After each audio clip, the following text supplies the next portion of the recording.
तो इमरान खान पर जेल में शदीद जुल्म होने के बावजूद भी कुरान पाक और नमाज की तिलावत करते वीडियो वायरल होने के बाद इमरान खान के पुराने और करीबी दोस्त तैयब अर्दगान का बड़ा बयान आ गया है। पाकिस्तानी 25 करोड़ आवाम की आवाज बनकर ताकतवरों को बड़ा पैगाम दे दिया है। इमरान खान की तरह बहादुर इस्लामी सिपह सालार का मुकम्मल वीडियो बयान आपके साथ शेयर करने से पहले आपको ये भी बता दें कि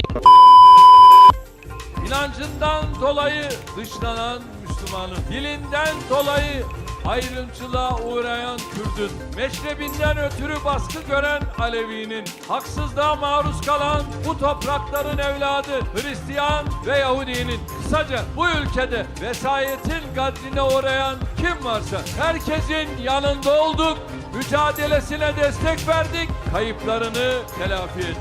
Sadece nesillerin hayali olan Ayasofya'yı Fatih'in emanetine uygun şekilde yeniden cami olarak दोस्तों, इमरान खान के दोस्त तैयब अर्दगान ने सोशल मीडिया पर इमरान खान के लिए ऐसा दिल छू जाने वाला पैगाम दिया कि हर आंख अक्शबार हो गई। तैयब अर्दगान ने कहा कि हम इमरान खान के साथ गैर इंसानी सलूक और अटक जेल में रखने की सख्त और शदीद मुखालफत करते हैं। इमरान खान मुसलमानों का वो लीडर है कि अपने ऊपर इतने शदीद जुल्म होने के बावजूद भी नमाज और तलावत कुरान के बाद पाकिस्तानी गरीब आवाम के लिए दुआ मांग रहा है। आज मैं ऐलान करता हूं कि हम खान साहब का भरपूर साथ देंगे और उन्हें जल्द से जल्द जेल से निकालेंगे। दोस्तों, इस हवाले से अपनी राय का इजहार कमेंट सेक्शन में दें। वीडियो अच्छी लगे तो लाइक करें और इस चैनल को सब्सक्राइब करें।